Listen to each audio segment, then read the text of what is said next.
Good evening. The Rio Rancho Public Schools Board of Education meeting for Monday, April 8th is now called to order. If all would please arise for the Pledge of Allegiance, Board Secretary Jessica Tyler will lead us. I pledge allegiance to the flag of the United States of America and to the republic for which it stands, one nation, under God, indivisible, with liberty and justice for all. Okay, JC, will you do a roll call for us?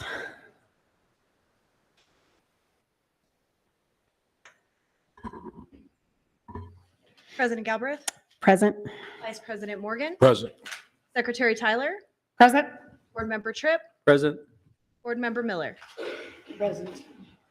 We have a quorum. Okay, thank you. It's nice to have everyone here. I feel like there's been a lot of travel and such, so it's really good to have everyone here. Probably maybe in a future meeting. I know Board Member Tripp just got back from a national conference, and so I'm hoping in maybe our next meeting you could report back and let us know some things about that. So welcome back from that. About just a couple hours ago, I think you got back in. So welcome back. I would like to welcome everyone in our boardroom. It's always nice to have a lot of people here in our room, so thank you for being here today. Tonight we will start out with introductory comments by our Superintendent of Schools, Dr. Visu Cleveland. Good evening, and thank you all for being here this evening. So we have some commendations and some thanks. We have the colorblind correction glasses, which have been donated again by Mr. Ron Nelden. He's done this for the last several years. And Jerry Reeder, our Executive Director for Special Services, will introduce Mr. Nelden and share some additional comments about this very generous donation. And this is a picture. We thank the Rio Rancho Observer for the photo. We also have some other commendations, and one of them is to thank Intel Corporation. Amanda Ball, who is the Rio Rancho Public Schools lead librarian, and representatives from Intel Corporation will share with you the good results for the Reading for Miles Challenge. Our second graders across the district had a 2-week period in March to go the extra mile with reading. And regular in-class reading was not included. This had to be above and beyond. And so we applaud our winners, and we thank Intel for their generous donation of bicycles to our students. We have some reports this evening. We have one on the Rio Rancho Public School and C&M program partnership, an update on that. Dr. Christopher Johnson, who is our principal for the CTE campus, will be providing the board with an update on the following: the current duties and responsibilities of the CTE staff, update on the current and future certificate pathways that are shaping up, certificate pathway application processes and timelines for implementation of those certificates, and then both current and projected student participation data in CTE programs. And then last, but certainly not least, to share with you some of their communication and outreach efforts. We also have this evening our nominations for the 2024 New Mexico School Board Association Scholarship. Each district in New Mexico can submit a student's name for consideration for the NMSBA Scholarship Awards. Each of our high schools has submitted a name for the board's consideration. I will have to tell you that they're all deserving, and all of them meet the established criteria. I believe, I just really tell you, you've got a really hard job, because it's going to be very challenging to pick among these nominees. Every one of them would be a really good person to represent Rio Rancho Public Schools. And our nominees this year are Cassidy Bennett from Cleveland, Dory Coe from Rio Rancho High School, Alicia Zelinsky from the Cyber Academy, and Wendy Molina from Independence. So congratulations to all of you for the nominations, and the board will be looking at the really tough task of selecting one person to represent our district. We also have another really important item this evening, and that is the instructional materials adoption for both health and for CTE. And so you will be asked to review and consider the approval of health materials for grades 8 through 12 and for career technical education, grades 6 through 12. This presentation will be made by Stephanie Moore, Executive Director for Secondary Curriculum Instruction, and I believe there's some additional folks that are here for that presentation as well. There will be a review of both the process used by the committees for both content areas, and you'll get an opportunity to see the staff who contributed to that effort. It takes a lot of time and energy and effort in these adoptions, and they give a lot of their own time for it. And so we want to really express our appreciation for the time and effort they've spent. We are looking at developing a plan to expand early childhood programs. I want to emphasize there's no plan to look at tonight. This is the first step in beginning the conversation about how we might expand early childhood programs.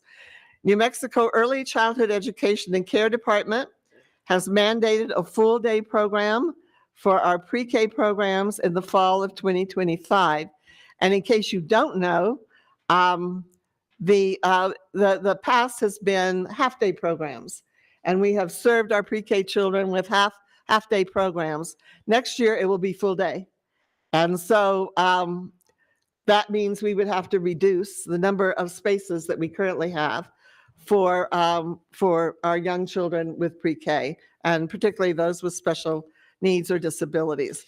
Without additional classroom spaces, we are going to have to reduce the number of children at Shining Stars by 50%. That will impact every elementary school in our district in a negative way. During school visits this year, as we have met with the instructional leadership, the teachers at all of our campuses, in our elementary schools, we have heard over and over again that there are many children coming to kindergarten who are not ready for kindergarten and who would benefit from a pre-K experience. We have the highest percentage of children not served in pre-K of any district in the state of New Mexico. We have, in the long run, it's going to negatively impact our students, and he makes the job more challenging for staff, not just in kindergarten, but for all grades. We don't address some of those concerns early, then the children come with those needs and they just seem to fall further and further behind. We are also in danger of losing the peer model structure for pre-K, and we may even have difficulty in serving all the special education students who qualify. And we are required by federal law to serve every child who has a disability, and we're running out of room even to do that. We are asking the board to authorize us to proceed with research, analysis, and plan development to provide additional spaces for 3- and 4-year-olds. We are also interested in offering another program called the TK program for students who need a second year of expanded kindergarten. The state of California has moved statewide to do transition kindergartens, and they are proving to be extremely successful. I think many of us over the years have known families that have said to us, oh, my child's not quite ready for kindergarten. Maybe they're one of those late August birthdays. And so they have that decision of holding them back an entire year or sending them in as the youngest child in the class. TK programs do allow for those children to have a kindergarten experience that is not full kindergarten, it's not full 4-year, but kind of a hybrid between the two. And we would like to be able to offer that as well to parents who feel like they would like an extra year for their children. And again, I want to stress the board is not being asked to approve or finalize the plan this evening. We are asking for permission for the committee to go ahead and move forward to study and to look at all of the questions that we don't have answers to at this point before coming back to the board. So I want to be very clear, no plan will be approved this evening. We also want to create a planning committee, and certainly we want to look at the finances of that. The Early Childhood Education and Care Department will financially support the renovation of current school buildings, but they have yet to provide any funding for new school facilities, which is discouraging because we don't have the money to build another pre-K, and they are not providing any funding for that, but they will renovate an existing facility. We do not want to decentralize the program, and that's based on prior experience of having done that in the past. And the decision to move into centralized programs was looked at in great detail several years ago. I gave the board an article they might want to look at from another state that has had that same discussion very recently about centralizing versus decentralizing. And then the other, as we've looked at the actual data, it would the largest number of children coming to pre-K are coming from the southern part of the district. So it would make more sense to certainly locate something in the southern part of our school district rather than in the north. Okay, then we have a couple of policy updates. This will be a second reading. 2 policies will be up for a second reading and possible board action this evening. The 2 policies and the proposed changes were previously presented at the last board meeting, and Rachel Aker, the Director of Student Services, and David Vigil, our Executive Director of Finance, will be presenting the proposed policy changes this evening. Both are fairly minor. You had a chance to see them at the last board meeting, and we will be asking for the board to take action on those policies in this particular board meeting. And do you have any questions or comments? Any questions from the board? No, thank you. Okay. Okay, thank you. All right, thank you. Appreciate it. Okay, we'll move to, let's see. Okay, we'll go ahead and do to approve the prioritized agenda and proposed time allocations. Madam President, this is Board Member Tyler. I'd like to make a motion to approve the prioritized agenda and proposed time allocation. Board Member Jeff Morgan, I second. Okay, we have a motion to approve and a second by Jeff Morgan. All in favor? Aye. Aye. Any opposed? Okay, motion carries 5-0. Okay, we'll go into our commendations now. Our first one is our colorblind correction glasses donation by Ron Nelden. We have Jerry Reeder who will be presenting. He's our Executive Director of Special Services.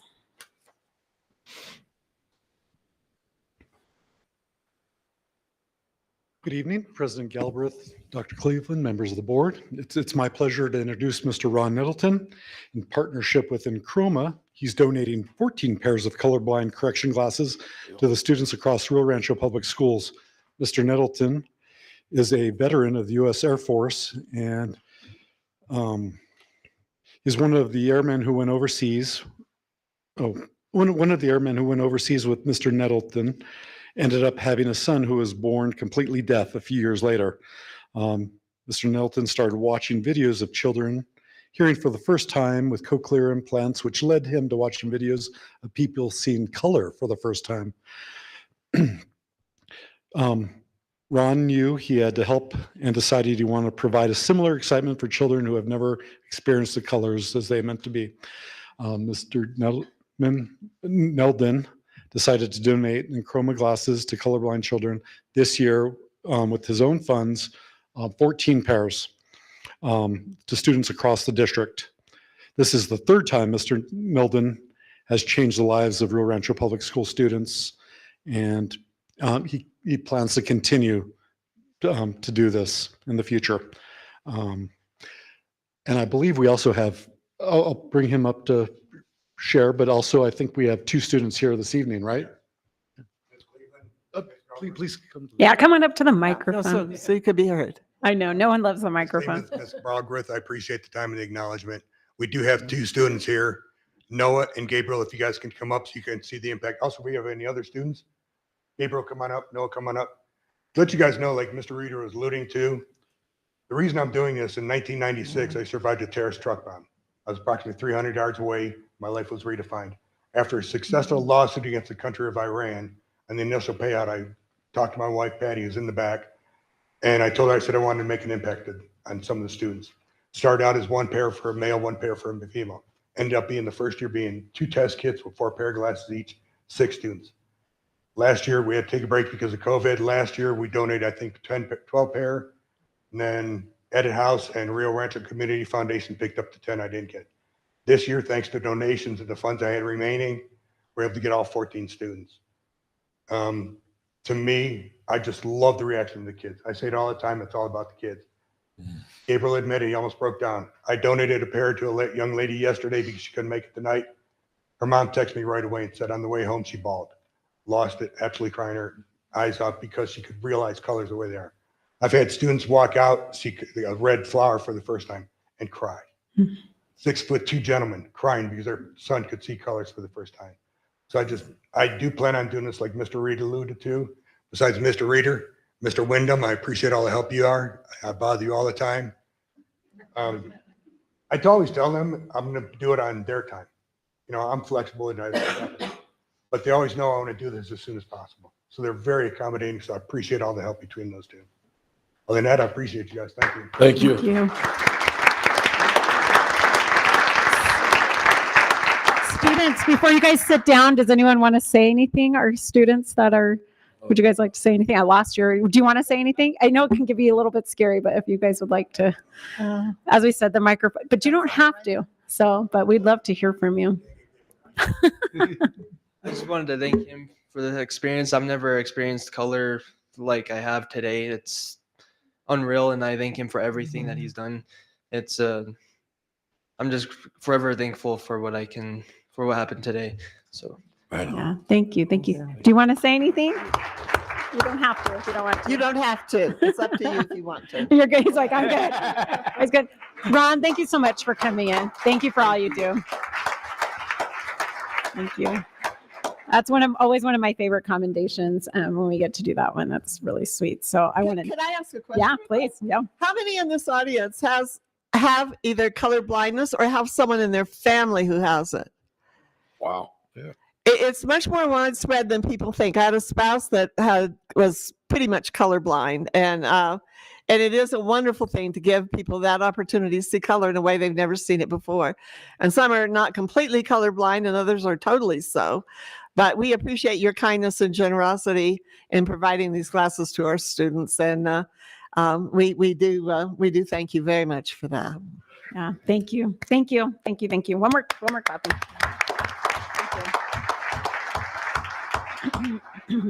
Thank you for coming in. Okay, our next commendation is Reading for Miles program. So Amanda Ball, our Rancho Public Schools lead librarian at MLK, and Catalina Chapa, for our Intel representative, will be presenting. Maybe. They're coming. There we go. Thank you, Dr. Cleveland and President Galbraith, for your attention tonight. And your support. So we had the opportunity to partner with Intel again, and it was amazing. We did a 2-week reading challenge for our second graders across the district. If you want to show us the next slide. Our students read 215,344 minutes. So that is amazing in 2 weeks. So with second graders across the district. So just fantastic. We want to share our winners from the different schools across the district. They donated 3 bicycles to each school. And so at Colinas, they read a total of 8,476 minutes, and these are our winners. And I'm not going to read all the names, but I'll just give the total minutes for each school. At Cielo Azul, they read a total of 12,624 minutes, and those are our winners there, happy winners with their bikes. We have pictures for some. Some are still giving theirs out. I know Enchanted Hills just gave theirs out today, so we didn't get a picture in there yet. They read 13,892 minutes at Enchanted Hills. And at Ernie Stapleton, they read 73,787 minutes. I think they're our biggest school in the district, and they've got some competitive ones over there. Some happy kids. At Joe Harris, 13,415 minutes. At Maggie Cordova, 17,432 minutes. At Martin Luther King Junior Elementary School, 18,162 minutes. At Puesta del Sol, 6,666 minutes. At Rio Rancho Elementary School, 13,152 minutes. At Sandia Vista, 13,648 minutes. At Vista Grande, 24,090 minutes. And that's our last one. We also at MLK. We gave our bikes out today, so our picture wasn't up there yet, but they did make you guys a sign to say thank you to Intel and signed it. And so we brought that for you guys today. So they do appreciate it, and they were super excited to get their bikes today. We didn't get our picture up either because we just had it today, but thank you so much for you guys' support and for encouraging our students to read. Yeah, thank you.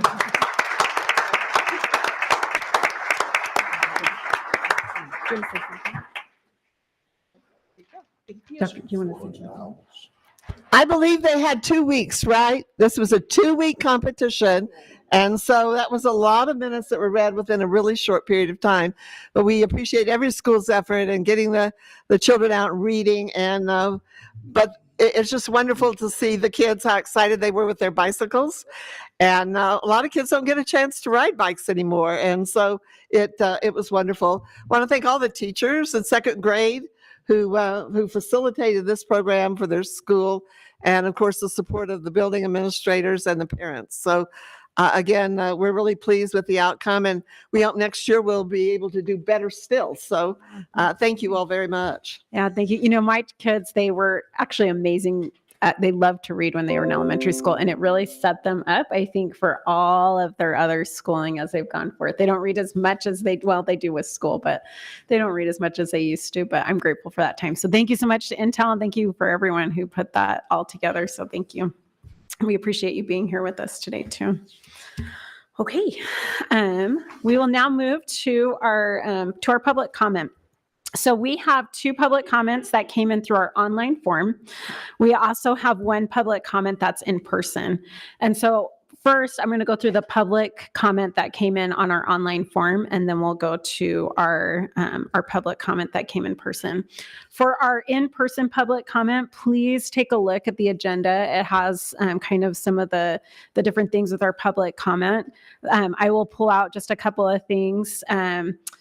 That first, you will have 3 minutes, and so we have JC over here who will have a timer that will go off right at 3 minutes, and then we ask, that's for every single person. We always do 3 minutes, and so we'll ask you to sit down after that.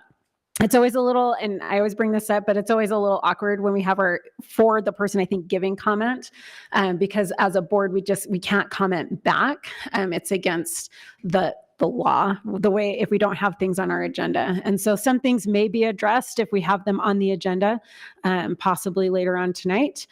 So some of those things may be addressed, but for the most part, we look at you and we're grateful that you're here giving public comments. So thank you for the person who is here to give public comment. So first, our public comments that came in from online. Like I said, we had 2. Our first is from William Fay. And he was just wondering why Rio Rancho Public Schools only had 1 week of spring break while Albuquerque had 2 weeks, and he feels it was unjust. So that is one. And our second is from Carl Mitchell, and he would like the board to consider bringing back a shorter day on Wednesday. For PLCs for the teachers, and that was really helpful for our teachers, that they didn't feel like they were against the clock with students coming in the morning. So that is our other public comment that came in our online form. So anyone's welcome to give public comment online. You can find that on the RRPS board page. So now we'll go to our public comment, which is here. We just have 1 tonight. Antoinette Metzger, we'd like to invite you up to the podium. When you start talking, we'll have JC go ahead and start the timer, okay? And thanks again for being here. Hi, thank you for listening to my comment. I love Rio Rancho Public Schools. I worked for the district for about 20 years. I went with Dr. Cleveland to Santa Fe to secure some money to open up Cleveland. My husband worked for the district for many, many years. I worked at Maggie Cordova initially, and now I'm at Puesta del Sol. Puesta, I moved there in 2017. It's become my home. My students, I love them more, so that's why I'm talking up here. Dr. Cleveland, I'm just humbly asking you to reconsider, or just another option. Our students are so fragile. Our students have behavioral issues. If you noticed up there, we had the least amount of of reading than any other school in our district. Our teachers work so hard. I don't want to cry, but my students that I have encountered at Puesta del Sol are, they need so much. And moving them to other schools is going to disrupt their learning and it's going to hurt them. And so that's all I have to say. But I'm just really humbly asking you, Dr. Cleveland, if you would just reconsider the option on the table because our students are so needy at Puesta. Thank you. Thank you.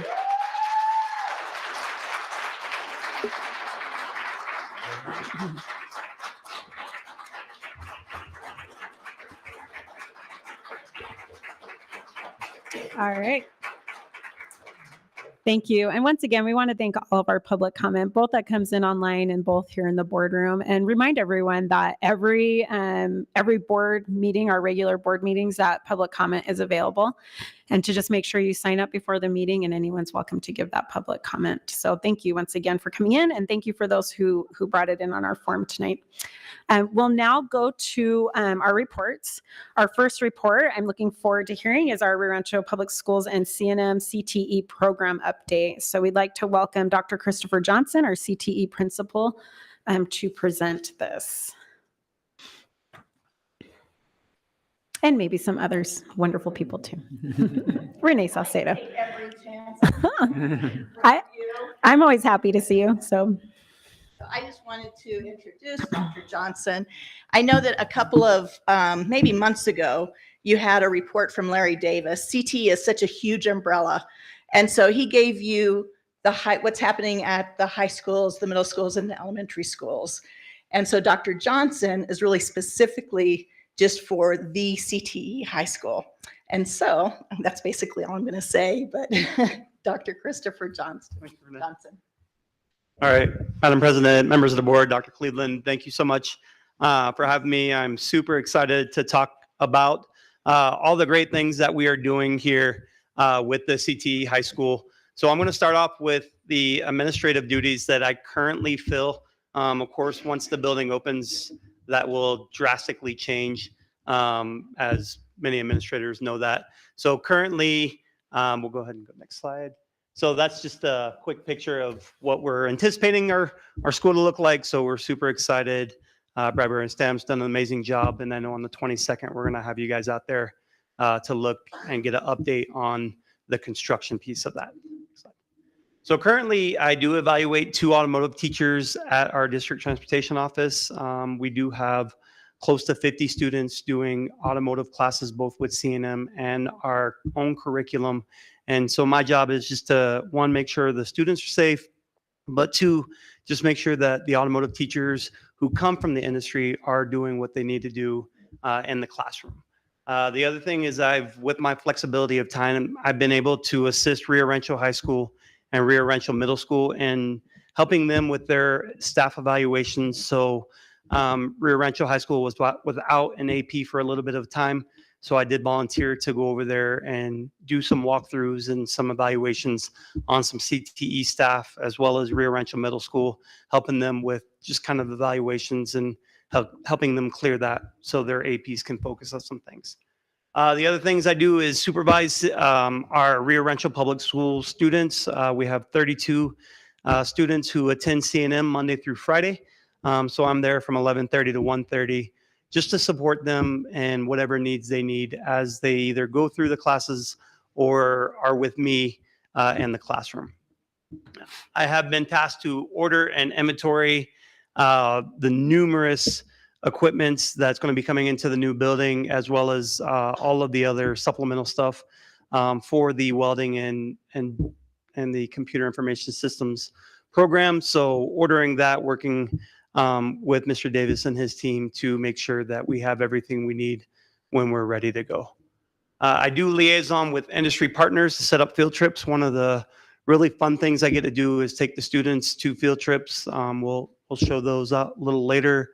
But on Friday, we're taking our welders to Sandia National Labs, where they'll actually see the welding lab at Sandia National Labs. So that'll be kind of a fun experience. Our automotive students had a chance to go to Larry H. Miller Jeep, and to Chalmers Ford, who is a great partner of ours and able to see what it looks like to work in that industry. I do currently oversee the welding, computer information systems, and automotive program. And then, of course, next year we are adding our digital media to that as well. So we'll have 4 programs going next year before the building opens. Some other duties that I do have, I do attend meetings with C&M. So we've had numerous talks. C&M's building their automotive facility on our land. So I do participate in those meetings to help guide them in the needs for our students. Meet, email, communicate with parents, talk to them about concerns or grades or just support whatever I can do to support our students through their parents. I've met with our contractors, Bradbury Stam, and our design team to really look at, what we need to do inside the building to get it ready for fall of 25. Work with our CTE department. They've been really great, just like they support Cleveland and Rio Rancho High School and all the other programs here. Work with them on whatever I need to help support my students. Inventory and issue student supplies, technology, and course material. So welding kits, computers, textbooks, things of that nature. Make sure that that's accountable and make sure that we're doing what we need to support the students. So as an administrator, I wear many hats. A counselor is also one of them. So one of the other things that I've been doing as a counselor is actively recruiting new students for the CTE certificate pathway. In January, I was lucky to speak to every single 9th grader at Cleveland, Rio Rancho, and Cyber Academy to talk about the programs that they have available for them as 10th graders. I do check student grades to ensure that they're on track for graduation. That's one of the non-negotiables for students, is to make sure that they have a D or better. I kind of tell them they need a C or better, but make sure that they are on track with graduation, as well working with the C&M instructors to make sure that they are passing those classes. Creating a master schedule for the upcoming school year. I'm going to be creating about 300 different master schedules with all of our different students taking different classes. So it is going to be very interesting.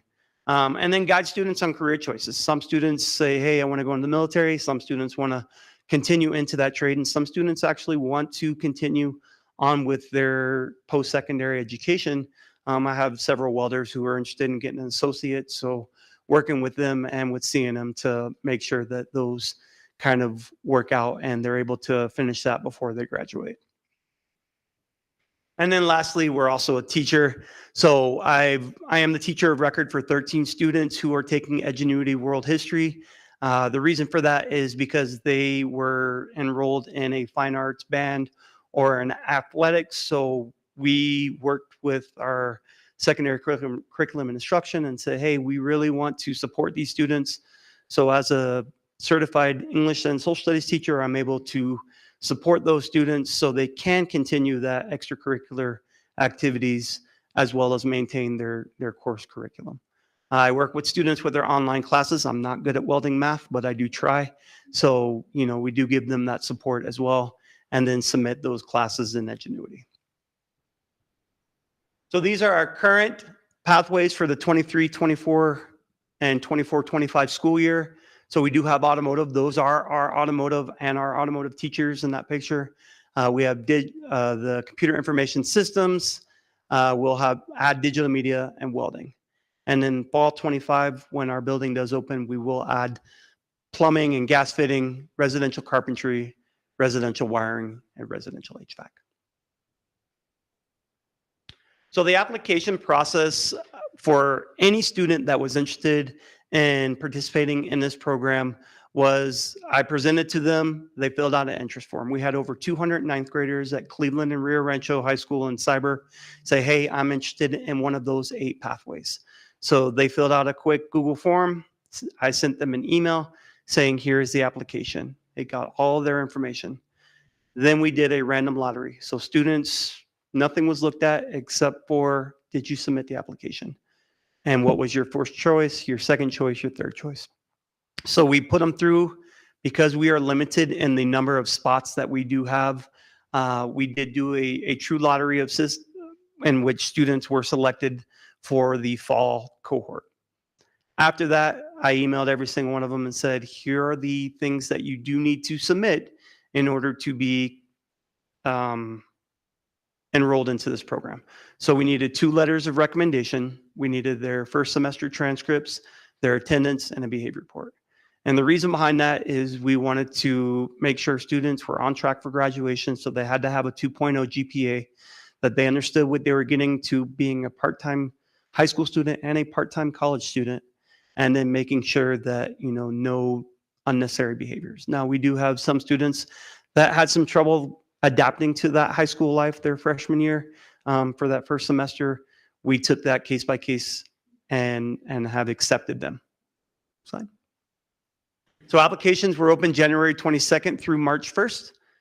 We reviewed the applications from March 1st through March 3rd. The lottery selection happened on March 4th.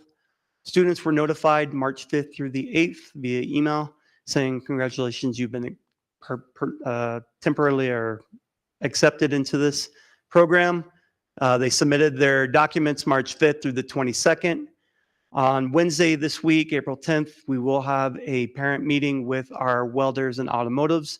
And then on Thursday, we'll meet with our CIS and digital media, where we'll go in depth in terms of what their schedule is, what the requirements are, and kind of the expectations moving forward.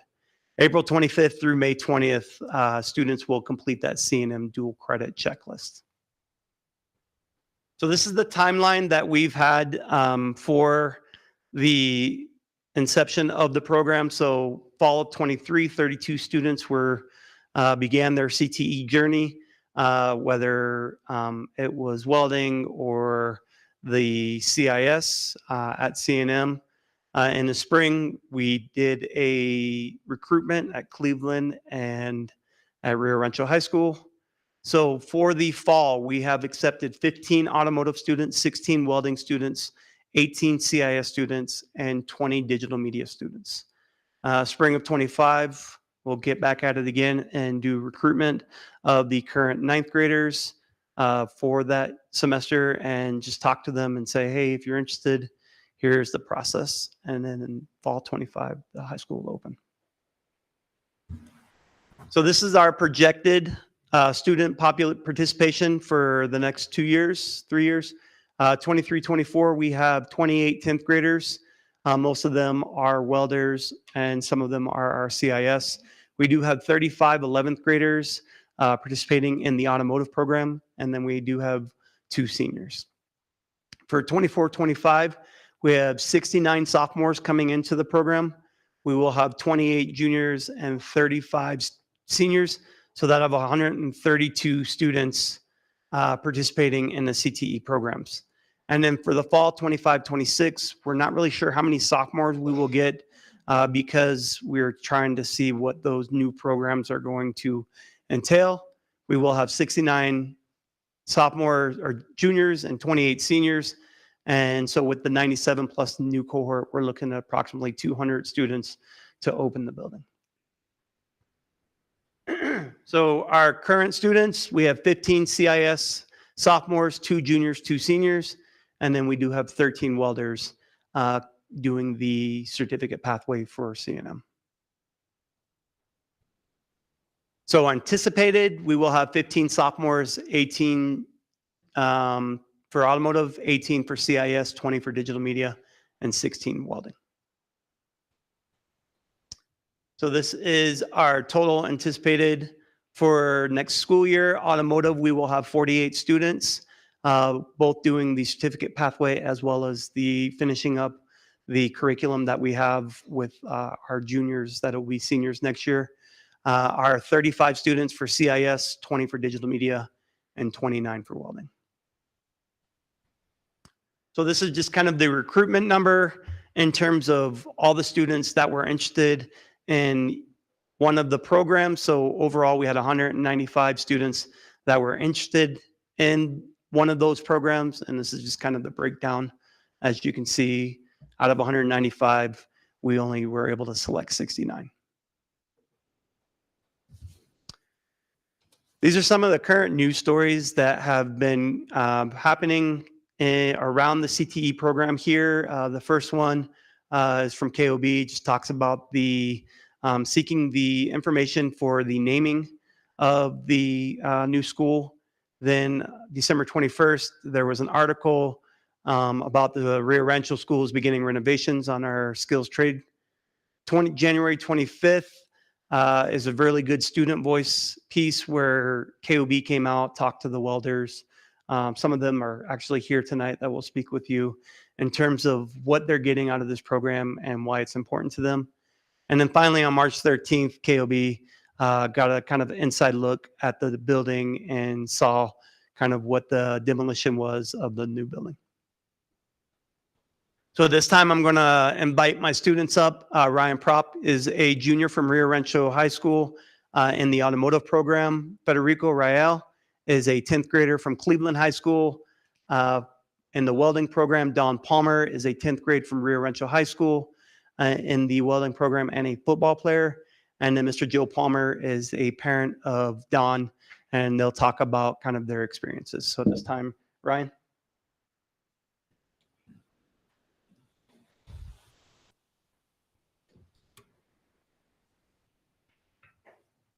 Good evening. My name is Ryan Prop. I'm a junior at Rio Rancho High School, and I've been part of the automotive CTE program for about 2 years now.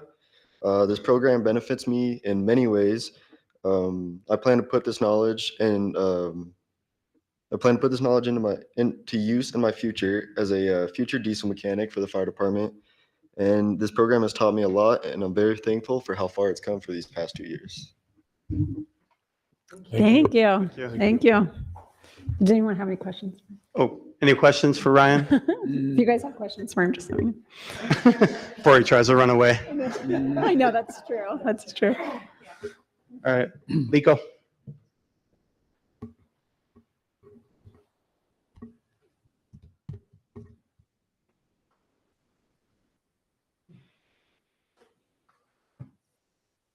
Hello, my name is Federico Rael. I'm a 10th grade student at Cleveland High School, and I'm in the CNM welding program.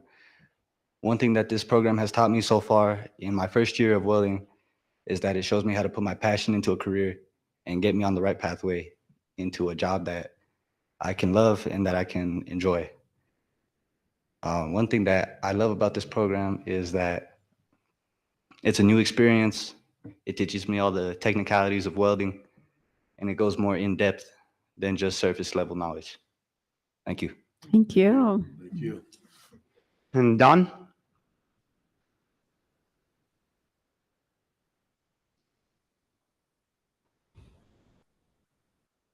Hello, my name is Don Palmer, and I'm a sophomore year student, finishing up my first year through the CNM program.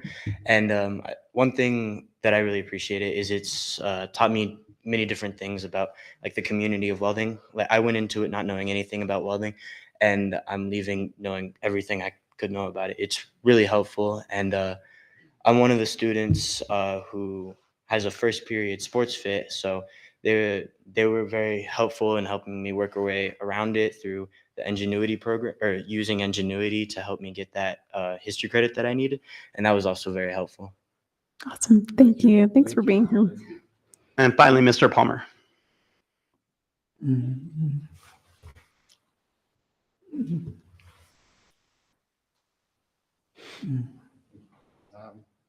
Thank you. My wife will appreciate that I'm being Mrs. Joe Palmer tonight. So we could get, which is great. But no, thank you, President Galbraith, Superintendent Cleveland, board members. I just wanted to thank you guys for having foresight to, get into the CTE program and that world. My younger daughter, all three of my children will have gone through Rio Rancho public high schools, all different breasts. My oldest one finishing her grad work right now out in Arizona. My younger one took the dual credit welding class when it was offered. And then my son, I see it on a bigger scope that I think it's much needed in our society, in our economy now, that we show these students that there's more of an opportunity than just having to get an MBA or go to college to be successful and make a living outside in the United States now. So that's really important from me, and getting to see those inner workings, and that you're putting time and effort into that, and that Dr. Johnson's working really, really hard. I think I've talked to him twice on the phone about Don and how he supports the program, how he supports the students that are there. So that's refreshing as well. So as a parent, I can tell you that I really believe it's on the right track, and I appreciate the work that's going on. And I know that my son is garnering a lot out of that, and he talks about a career in welding. We're supportive of that, what he wants to do. Talks to people that are already out there at Sandia National Labs, Los Alamos, where he can go to work and what he can do. So it's actually piqued his interest after, he's going to be a junior and then a senior, for what he can do in the future and how he can build his life. So thank you for supporting those programs. Thank you. Thank you for being here. Thank you. And then finally, just some pictures throughout this semester. So we do have, we were able to go to Bonifacio with APS and went to a skills trade career fair where our students were able to network with different industry partners to talk about some job openings and things. The other picture, our automotive, again, we did go out to Larry H. Miller Jeep, Chalmers Ford, Larry H. Miller Toyota. They've been phenomenal in working with our automotive program and supporting us. And we actually have students that were able to get a paid internship at those dealerships because they were 18. So they already started working there. Again, students working with the excavator. And then finally, CT as a whole, we took students up to the Roundhouse for the CTA Day at the legislature, where we were able to talk to Senator Brandt and just kind of get a tour of the Roundhouse and everything. And it was just super fun, and the kids really got a kick out of it. So it was awesome. It's awesome. And that is it. I will stand for questions. Okay. Well, thank you for being here, first off. And that was just really nice information to hear. I'm grateful to hear from students and from parents too, to hear that things are going well. A few years ago, my nephew was going through the fire program, and it's been probably 5 years. And now he's just about through. He's done some stuff in the middle there, but he's just about through with Santa Fe. He's going to be working for Santa Fe Fire here pretty soon. And I bring that up just because, we talk, there's so many different ways, right, for our students to go through this. And he still plans to go to school and get a degree. But what I've noticed is so many of our students, and I've heard numerous ones say this, that they don't want to come out with debt from college. And so it's another way where they can come from these programs and they can still go to college if that's what they want to do, but they have a good paying job as they go into that. And so I'm so excited about all of this. Dr. Cleveland, do you want to add anything? I would just say thank you for your leadership on this. And what we really hope that the board and the community would know, that while the building's being finished, the program's moving on. And a lot of time and effort is already being spent in providing opportunities for our students. And so thank you for that. No, it would be more ideal to have the building. And as soon as we get that, we know the programs will grow even more. But we still have a lot of really good things going on right now for students, and we thank you for that. In the meetings that you've been at, any word on when they're going to break ground on the automotive center? Any update on that? So last I heard was fall 26. Let me see if C&M's here, Jennifer. No. Nope. Hi.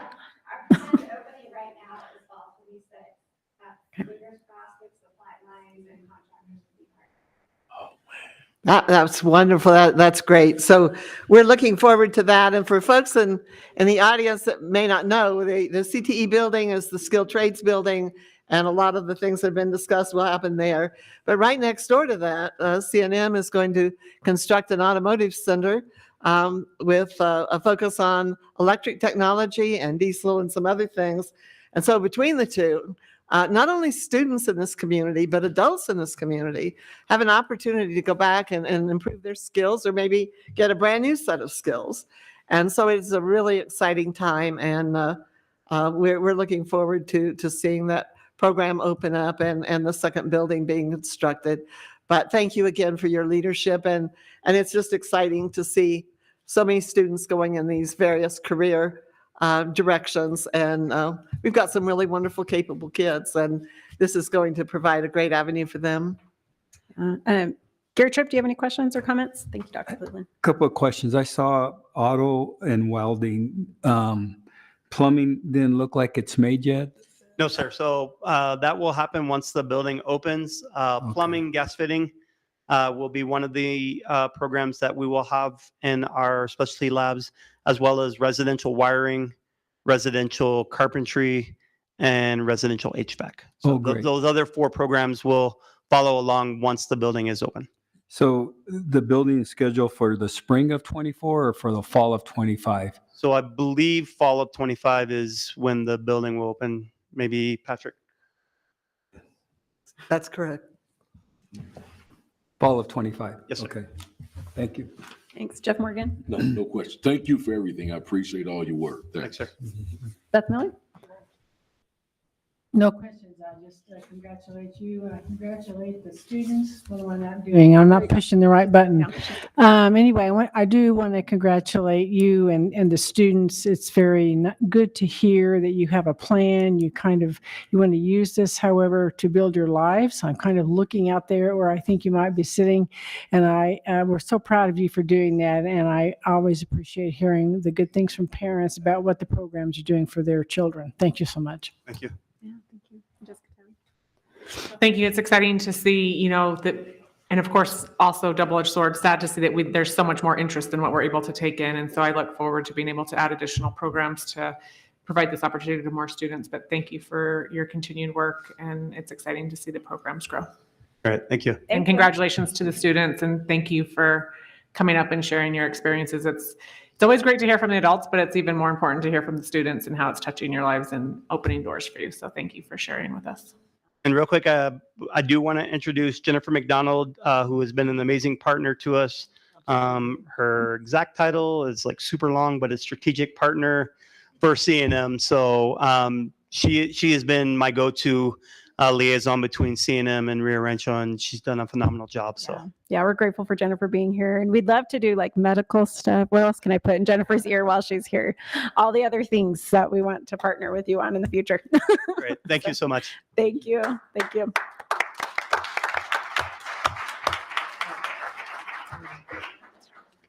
Okay. Moving along here, and we'll go to approve our consent agenda. Madam President, this is Board Member Tyler. I'd like to make a motion to approve the consent agenda. Gary Tripp, I'll second. Okay, we have a motion and a second. All in favor? Aye. Any opposed? Okay, motion carries 5-0. Okay, moving into our business portion of the meeting for tonight. We'll first, this one's a hard one. Okay, we're first going to start with, we're going to consider the nomination for the 2024 NMSBA scholarship submission.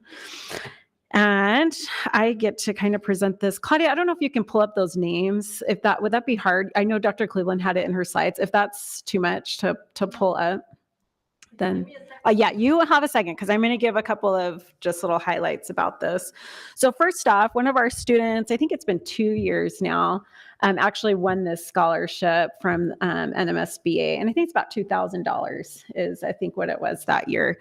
And so last year we weren't eligible for that to put in a student's name, and which was sad. And then some ways it was it last year? Did we put one in last year? One year we didn't. And so I don't know, maybe it was the year before that. Okay. So 1 year, if you get it, then the next year you're not eligible, and then you can put back in. So it's like nice because you don't have to make the decision, and then it's sad because you want to give this opportunity.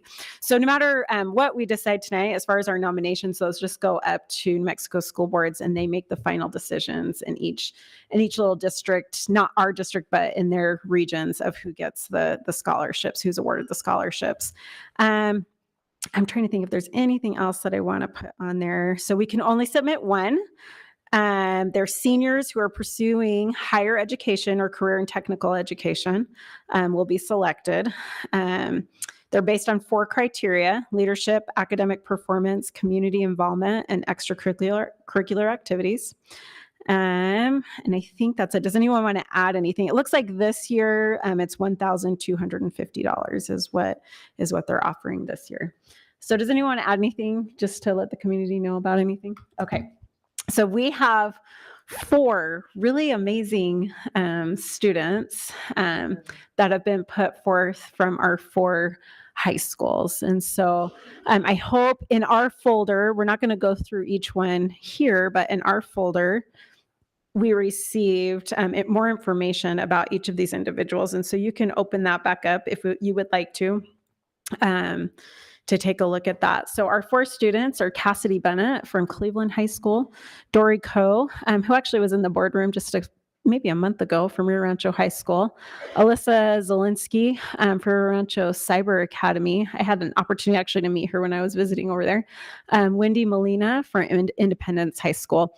We're really excited too that we have our Independence and our Cyber both participating. I think for many years we didn't always have them in our mix, and so we're grateful to have those. So with that, we have to kind of go into discussion, or if anyone's feeling very strong, like I said, every single one of these students, yes, they're very deserving and are amazing students as you read through for each of them. So does anyone have any strong feelings about a particular student that you would like to start our conversation off? I'm going to make you guys make the choices. Gary Tripp. I was moved by Wendy Molina from Independence High School because sometimes, when you get up and you survive and then you go a step the next day and you excel. Sometimes those are the most success stories in life. So I was kind of moved by Wendy Molina from Independence High School.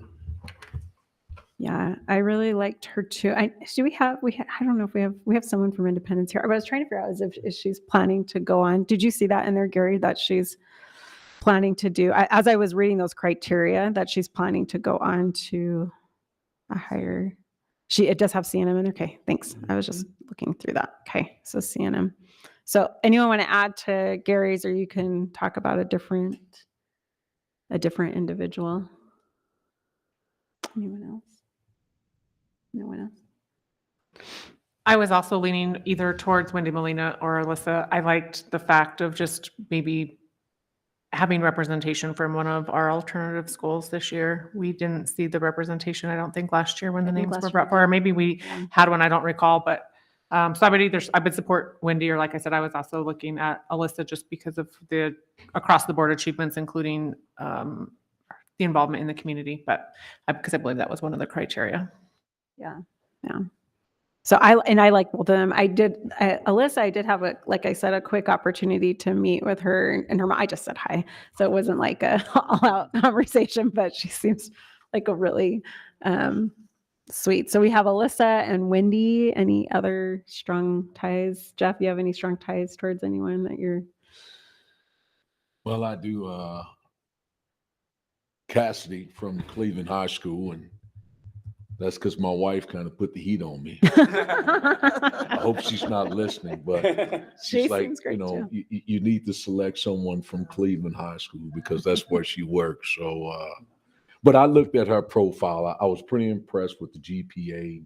I was pretty impressed with her accomplishments. Mm-hmm. So that's what drove me to consider Cassidy, and the fact that I've got to live with my wife for the next however long years I live. So.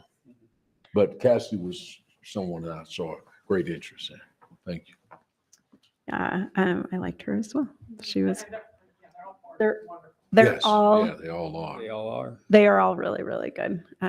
You all may recall that Dory Coe was here Yeah. before the board just a few weeks ago too, and spoke.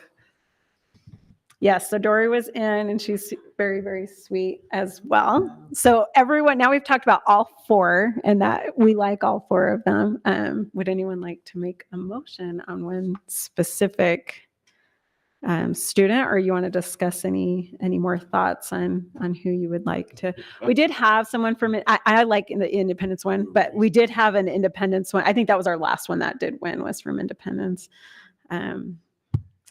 I don't want to make a motion. I want to make a challenge, because on the reading, I don't know if I saw a male, and now I don't know if I see a male. And I want to compliment these outstanding young ladies, all of them. So it'd be nice to have them all go forward.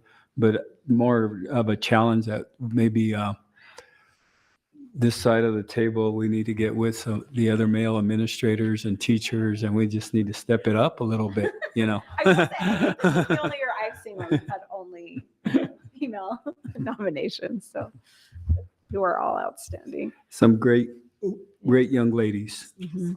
Yeah, and a big difference. I think Alyssa's our only valedictorian that's coming out of cyber.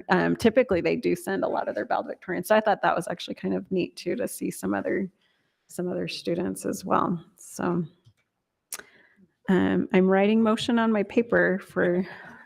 Go ahead, Jeff. You know, I'm gonna make my nomination. I mean, we're racing to the mic, but I'm gonna make my nomination. So you guys are gonna have to decide if you want to agree with me. I'll make a motion. I'm trying to give you the opportunity. Go ahead. That's fine. Well, look, I make Board Member Jeff Morgan. I make a motion for the consideration nomination for the 2024 New Mexico SBA scholarship submission for Cassidy Bennett. Do we have a second? I'll second Gary Tripp. All right, we have a second with Gary Tripp. We got to vote. Okay, so we are going to go to a roll call vote and see if this one passes. They're all amazing, and so however we end up going, that's fine. So this is for Cassidy Bennett, and JC, will you take a roll call vote, and we'll see what passes. Vice President Morgan. Yes. Secretary Tyler. Yes. Board Member Tripp. Yes. Board Member Miller. Yes. President Galbraith. Yes. Motion carries 5-0. Thank you. Thank you. I text my wife now. So we're good. Truly. No. She is a very, very impressive young lady. I'd love to just read a little bit. Yeah, it's pretty impressive. Yeah, so Cassidy has a 4.2 GPA. She's taken 9 AP courses during her high school career. She'll be earning her highest diploma, the Diploma of Distinction, as well as the Bilingual Seal. She's earned an academic letter in both her junior and senior year. She's also learned the Alliance, oh goodness, thank you, Certificate of Excellence. So Cassidy's also been involved in her church, and since she was a child, she's accumulated over 85 hours of community service. She's participated in, the Salute to Youth Scholarship Gala. She's been involved in the National Honor Society, the Black Student Union for 4 years, the mock trial team for 3 years. She also has a part-time job. And she has been a peer tutor, which that is awesome because we need more of those, I think, peer tutor for Rio Rancho Public Schools. And she has a lot of other different things that are on here, but she sounds like an outstanding student. And so we're grateful to nominate Cassidy for this. And so as we said, this will go to New Mexico School Boards Association, and they'll make that final call on whether or not she will receive the scholarship. So Dr. Cleveland, do you want to add anything? Just congratulations. She is an outstanding student and very deserving. And again, all of these were very deserving students. And maybe I'll put a challenge out there next year. Maybe it's been several years since we've had any young men nominated. So maybe that will be a challenge too. We'll look at that for the future. But Cassidy, congratulations to her, and just an outstanding student. She will represent us well. And I think she has a really good shot at the scholarship. So we'll just keep our fingers crossed and hope for her. Thank you. Thanks, board. It's like a love-hate with that one because I love it and I love to see the students, but they are all so amazing. So it's a really hard one. Okay, so next we will consider the approval of instructional materials for health and CTE. Stephanie Moore, our Executive Director of Secondary Curriculum and Instruction will present.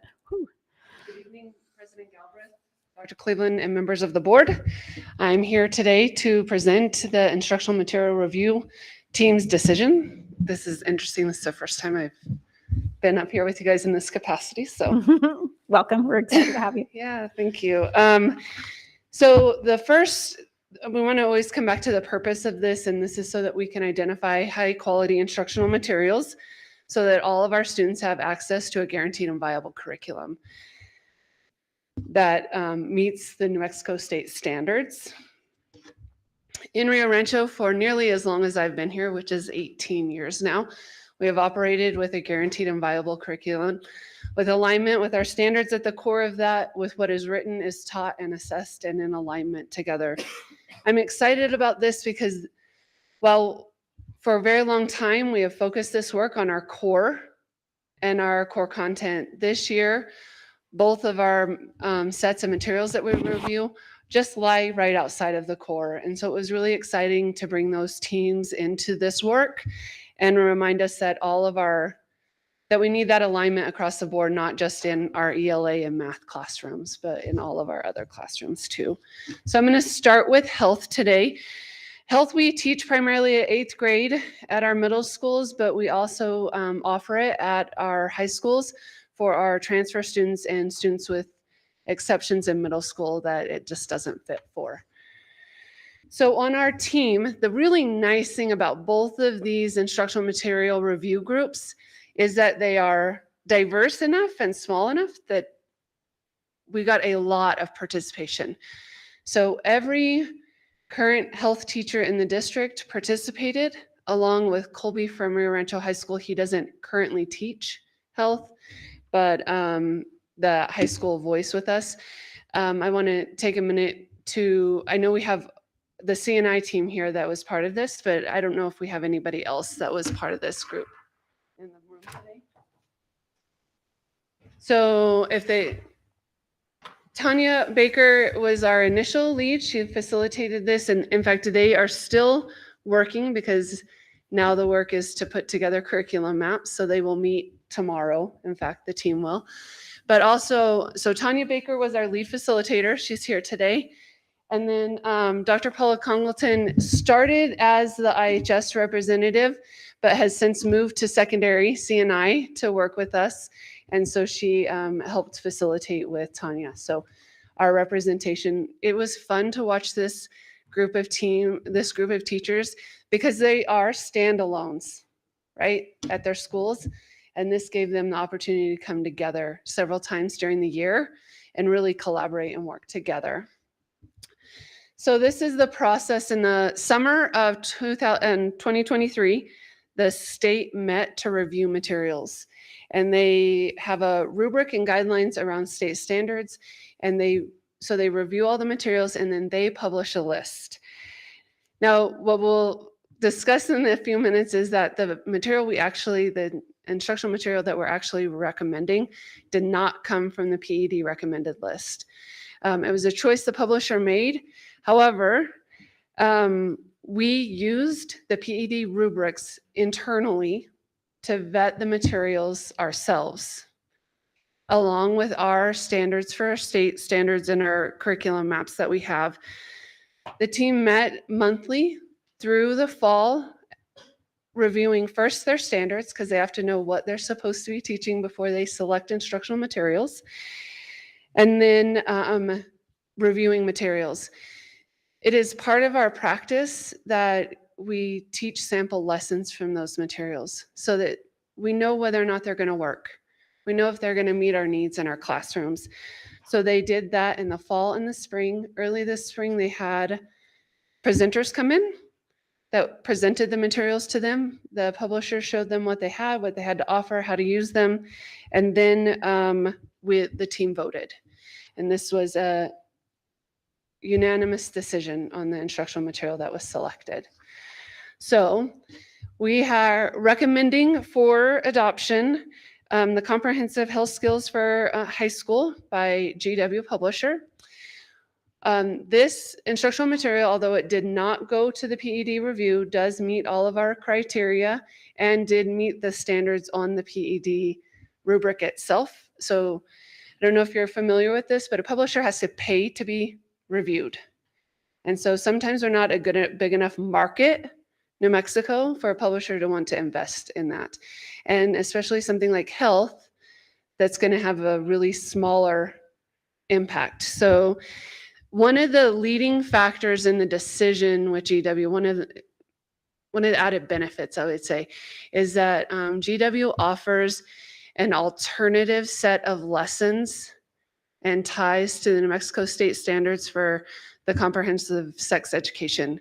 So it has two parallel paths so that we have options for families. And as part of Rachel's policy review, this is something that's important in our district, that we have some parent choice in how sex education is taught and exposed to our children. So GW provides an alternative option for us built into their system. The recommendation comes to a total of just over $81,000 for the entire 6-year adoption. This will provide teachers editions for all of our teachers at our schools, class sets for our classrooms, and then digital copies for all of our students. So I will stand for questions about health.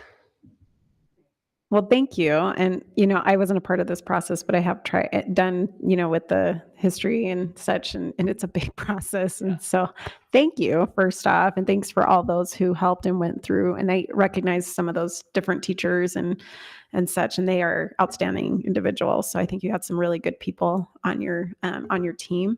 I also love that you talked about a little bit about there's options for parent choice and for them to see, because it is really important which this is not always a good rule of thumb to do, but today I kind of threw this book into Google to see if anything scary came up or anything like that. And I didn't see anything. All I saw were good things. And so to me, just the world we're living in today, I was grateful for that. So thank you for being thorough and thank you for looking beyond.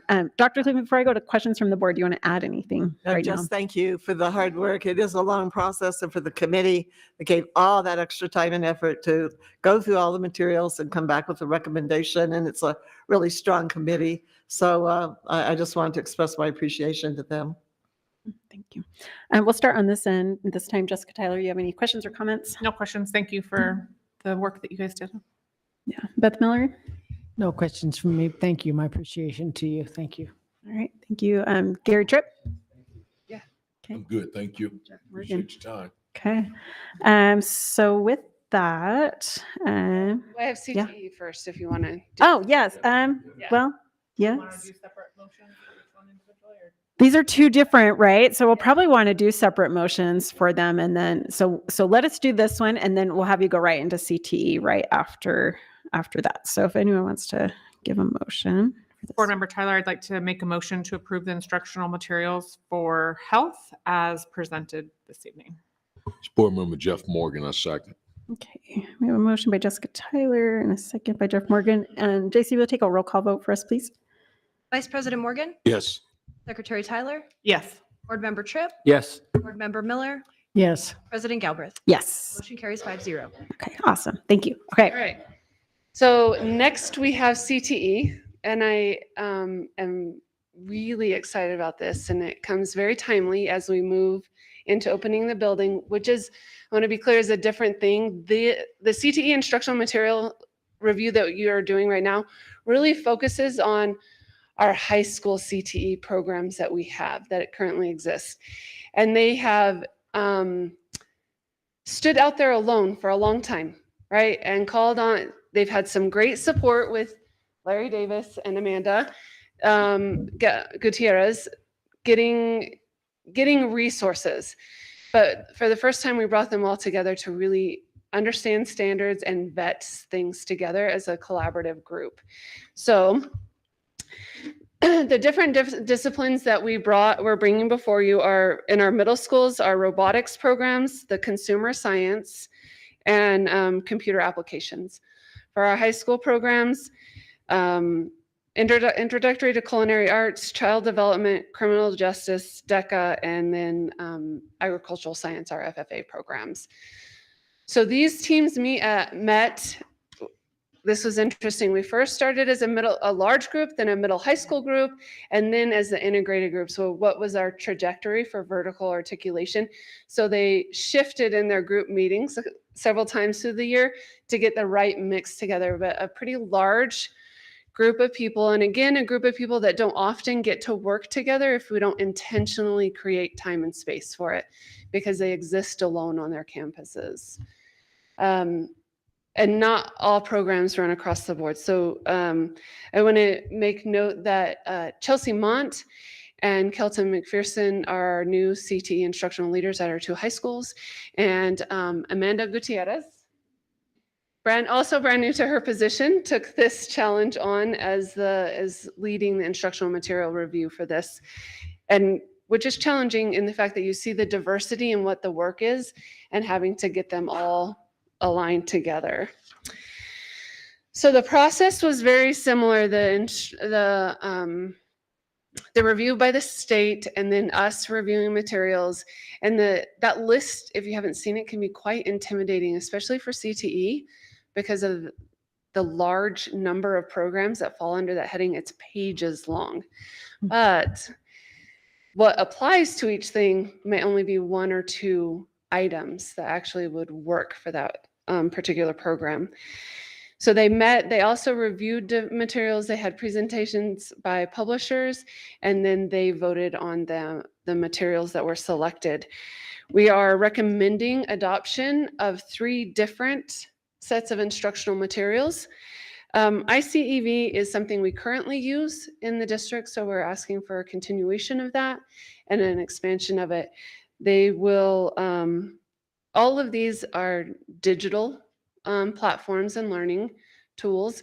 The really nice thing about ICEV is that we're at a cusp number, so that now if we bring in another pathway or we open some other classrooms, we have full access to their entire library with this adoption.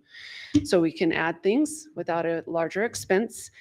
And then Business U for our 2 DECA programs at our 2 comprehensive high schools, Robotify for our robotics program, to bring all 4 of 5 of the robotics programs in alignment together.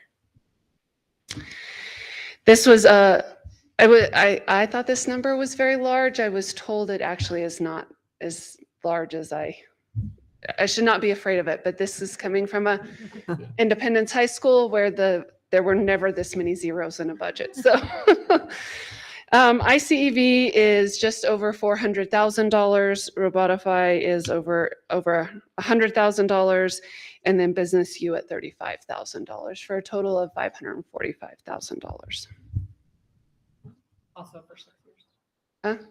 All of them are for 6 years as well? Yes, all of them are for 6 years adoptions, which is something we had to clarify because the last time we put forward a CTE stuff, we had 1-year contracts, so we made sure that these quotes were for 6-year adoption. Good. Yeah. Yeah. Helps. And this adoption's for how many years? 6. 6? 6 years. Okay, I thought that's what. Yes. Okay. Okay. So you used ICEV before. Yes. So they have seen growth with the scores with the online program? So it's helping provide continuity to the program so that they can use they have a set of standard-based materials and then an assessment portal. Amanda? Also, the one thing that ICD will provide for our students that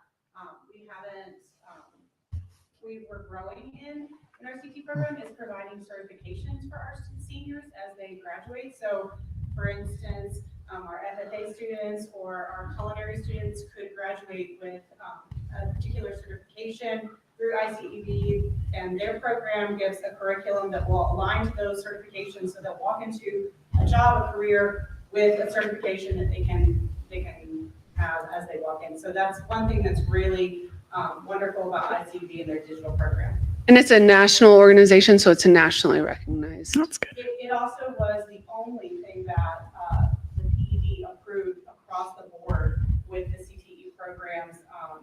So it was one of the major things that the PED highly recommended. We also get dual certification with CNM and those other places, right? So the kids could get it that way as well. Yes, so some of Right. the programs. Okay. Okay. Any other questions? Jeff, Maureen? No questions. Thank you. Okay. Thanks. Beth Miller? No questions. Jessica Tyler? I know it does look like a scary number. It's, yeah. But then I saw the number for social studies and I felt better. Yeah. Yeah. I think it is hard, and it's good to see those things and put everything into perspective, how how much. I know a couple of years we were talking about that this is one of those things that when it comes to curriculum and we need, like, we're not trying to come up with the most expensive option or anything like that. These are like what PED is asking, these are recommendations from them, and that these things should be paid for from the state as we go for all of those things. And I know we've had issues with that in the past, but we have to have curriculum to give to our students, and it costs a lot. So, and that's why we take great care to make sure we find the best. Dr. Cleveland, do you want to add anything? I would just add one thing, in the future, as we move forward, just kind of to address Board Member Tripp's comment. The state is going to shift the way it looks at programs, and so they will be looking at the number of certificates completed. And in the future, they plan to tie funding to that. So what will be the accountability piece won't be scores so much as how many students complete their certificates and on time and meet those requirements. And higher ed went to that model several years ago. We did. And I don't know if you would want to comment on that, but that's the direction that we're going, rather than scores per se, but actual industry level certificates earned. Did you want to add anything, Beth? Well, I would just say when we did that with UNM, yes, our students received the certification that was a national certification.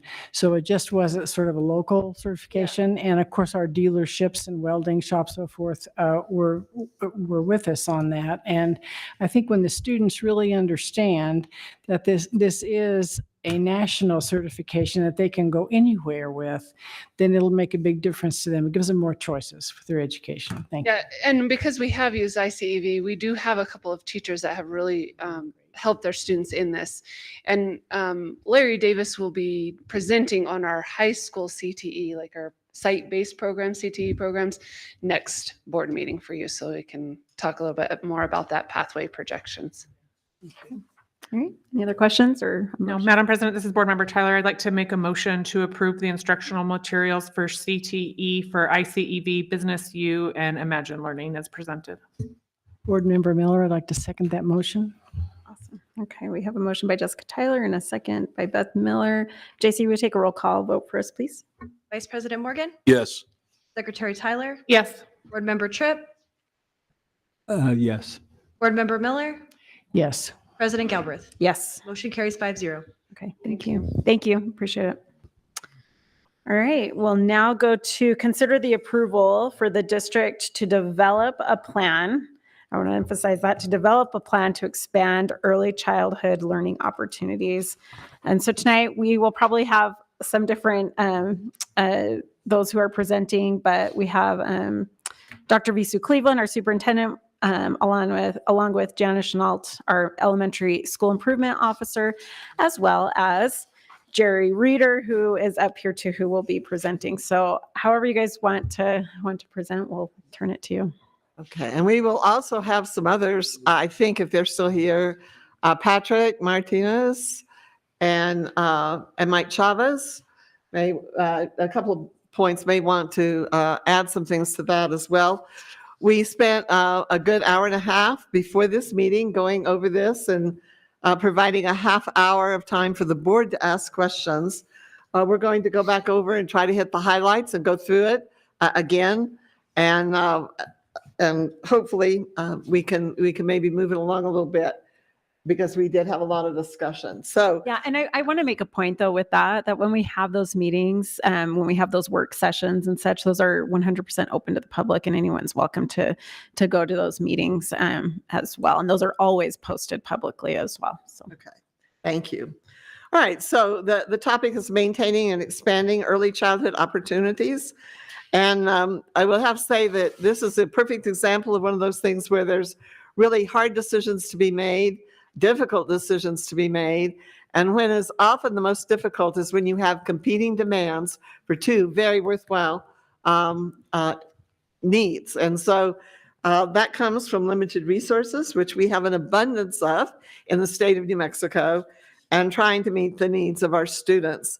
I also would want to emphasize that this didn't just happen. We have been looking at this and talking about this and looking at options for a year now. And so this is a point where we have got to move forward. In the the fall of 2025, school districts are expected to go full day pre-K programs, and we do not have the space to do that. And so that's going to be a challenge. And as I mentioned later on, there's some other school districts that are doing the same thing. The issue comes from this expansion to full day. I would say this is one of the most interesting things in education because it's not just the public ed department we're dealing with. It's the early childhood education and care department, early childhood. It's the special education now division. And then we also have a really big player always at the table with us, and that is the federal government. So in trying to meet those expectations of all those various groups, we've come together to try to address the needs that we see, particularly right now in our district for our early childhood programs. And so I'm going to ask if Jerry will kind of start and kind of share some of the key points, and we'll just kind of keep this moving. So Jerry, I'm going to turn it over to you. The Early Childhood Education and Care Department has mandated that all of New Mexico pre-K transition from a half-time to a full-time program by school year 25-26. The implications for Rancho Public School include a potential reduction in student capacity at Shining Stars due to our current half-time program. Our grant application currently aims to support 410 4-year-olds in a half-day program, with discussions on integrating the 3-year-olds pending further planning and space and transportation. Staff requirements will evolve, necessitating early childhood endorsements for assistants and special licensure for teachers. The push towards full day attendance for both groups from 25-26 on. This presents logistical challenges, but also aligns with broader goals to address service gaps in early childhood education, particularly in Rio Rancho, a city where a notable percentage of underserved children. Our strategy involves exploring the potential of transition kindergartens and repurposing existing facilities like Puesta del Sol to expand our reach while confronting the realities of staffing, funding, infrastructure, and adjustments necessary for our ambitious overhaul. Just to note, as of today, we have 690 students at Shining Stars Preschool, but those are split between 2 half-day programs. Board Member Galbraith, members of the board, Dr. Cleveland. So everybody wants to know why we're making the decisions that we're making. Obviously, you've gotten a little bit of information from Dr. Cleveland and Mr. Reeder. What we have found through the years at Shining Stars is it used to be a good blend of general education and special education students, and we could service both at least equally. And now we're finding we have a lot of students in Rio Rancho with much more need. And so the program has really shifted more towards students with higher needs and fewer peer role models. So the idea of not only full day as a mandate by the state, but then being able to hopefully add more students beyond that so that we can serve more students in Rio Rancho is really the goal. So we spent time as a committee looking at different facilities across the district and where we could, what would work best for our elementary or for our pre-K students. And some of the requirements in pre-K, that was one of the reasons why we looked at the actual plant of Puesta del Sol. That's why we considered Puesta. So it's important that people know the difference between 3Y and 4Y. Our grant that we're talking about right now that's mandated to go full day, well, whether we did the 3Y grant or the 4Y grant, we are being mandated by the state at this 25-26 school year that those students attend full day. We have no more option of half day. Our current 4Y program, which is the first stage of what we're looking at, we've written that grant for 410 4-year-olds. So we have the opportunity to add more students in that. But right now at Shining Stars, we have 18 classrooms. So we basically have 36 groups of kids that come. Once that goes full day, if we don't expand, we're only going to have 18 groups of kids who come. So by adding another facility, we'll be able to keep that number or perhaps even elevate it more the following year. The cost that we get now for half day is $5,150 per student. And of course, that will double, as far as we know right now with the grant, to $10,300 per pupil. They will be required to attend for 1,170 hours, 90 of those hours are dedicated to family engagement. And that is a current practice now. Even at half day, we still have to do 90 hours of family engagement in the 4Y program. If we did add the 3Y program, we would have to add them to our grant, and they would be required to go full day as well. So just some considerations with the grant. The Legislative Finance Committee studies all things financial in our state. And the current executive director was the deputy director when we had this conversation. But he did indicate that Rio Rancho does have the highest percentage of unserved children in early childhood education in the state. And the shortfall has been due to a lack of space. Our current pre-K is full. The early childhood division, when I spoke with us last year, and I spoke directly with Secretary Grzinski, she said that the absence of full-day programs and services for working families in New Mexico in general, but Rio Rancho in particular, is problematic, and that we were to be fully operational with a full-day program in the fall of 2025. And so transitioning to full-day programs is going to necessitate the creation of additional classroom spaces just to even maintain what we have. And we hope that if we can get a little more space, we can add some children and go even a little bit higher in serving some of the youngsters that are not being served now. One of the really frightening kinds of things to look at is that we are concerned that as we approach 20% of the children in this district with disabilities, and that's just amazing to me, but close to 20%, we could get to the point where we couldn't even serve all the children with disabilities at Shining Stars Preschool. So that means no children, peer models, and no other kids, general ed, would be able to go at all. The peer model program is just about disappearing because over the last several years, we have had more and more children with higher and higher needs. They don't quite qualify for special ed. And so we have prioritized those children over peer models because they so desperately need the help. But we have felt historically having the peer models is what has made that program so strong, going back to the time when Suzanne Harper opened that school. And so that the challenge of the high need kids who are not special ed, the challenge of maintaining some peer models, we're not going to be able to do that. But we legally have no say in not providing space for every child with disability who qualifies. We are required to do that by federal law. The other, I guess I would emphasize, is that children who don't get served in pre-K end up being a challenge for every elementary school in the Rio Rancho Public School District, or children who go to kindergarten who are not ready. And we have, Jana and I and Renee and Beth have been visiting schools across the district. We're on our second round now, trying to finish it up before the end of the year. And we have heard repeatedly from staff, particularly kindergarten teachers, that we have more and more children who are coming to kindergarten who are not ready for kindergarten. And so the only way we're going to deal with that situation is get more children services before and give them that head start. Jerry has mentioned on several occasions that we have good evidence that children who go to pre-K in Rio Rancho do better when they get to kindergarten. I don't think that's any surprise to us, but we know that if we don't do that, what we're doing is we're just kicking that can on down the road, and that we're going to, and if money is your issue, you're going to look that we're going to spend that money over and over and over again if children don't get that help in pre-K, especially at 3 and 4 years old. The costs will multiply exponentially over the next several years. We also have been looking at and studying the need for transitional kindergarten, TK.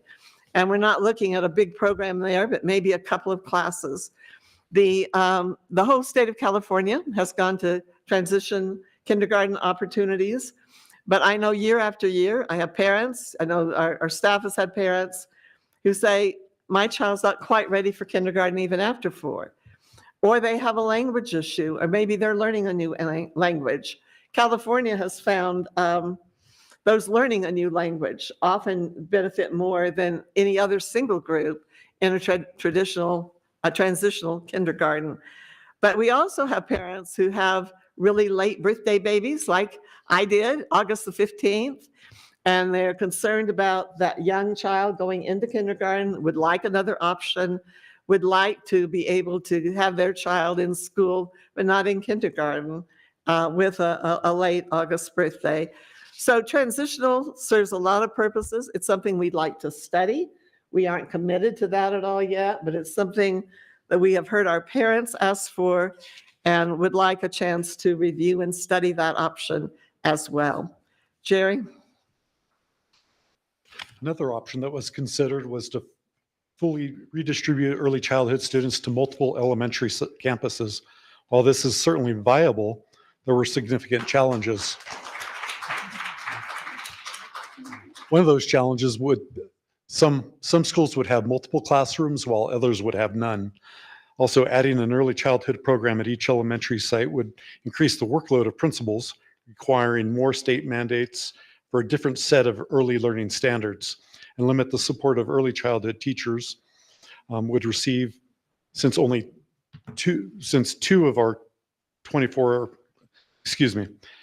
because we have 2 administrators at every site, so 24 administrators would have to learn those new rules for pre-K.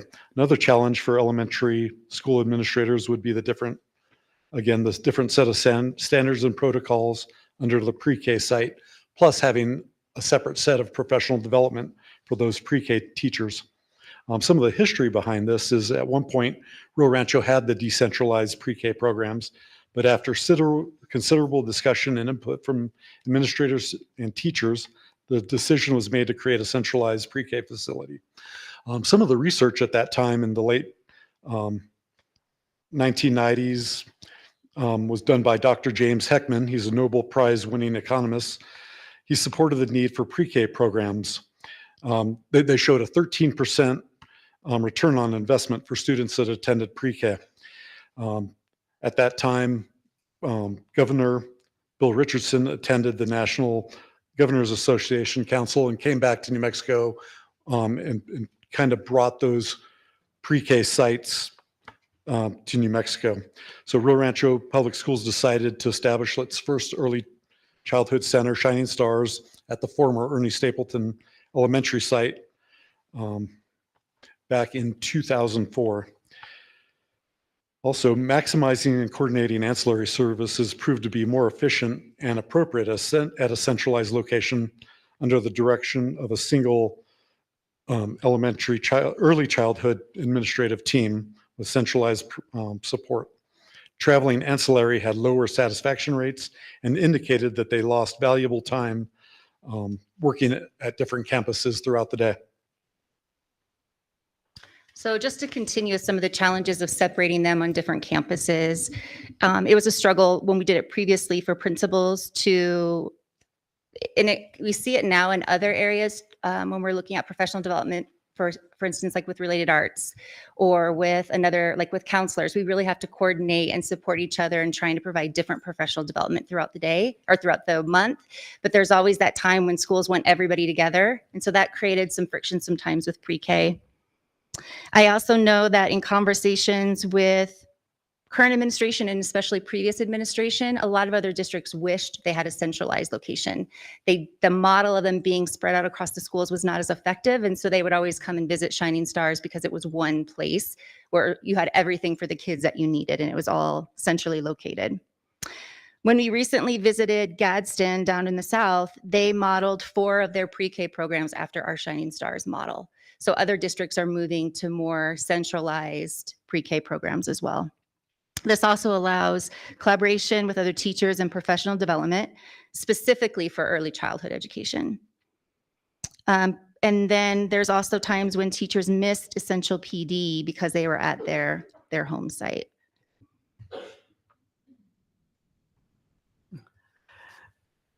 I have provided for the board an article I hope you will look at.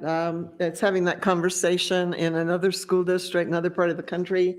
I would have to tell you that in the article, that's almost verbatim, word for word, what the teachers in Rio Rancho and the principal said when we decided to centralize that Shining Stars, the reasons behind it.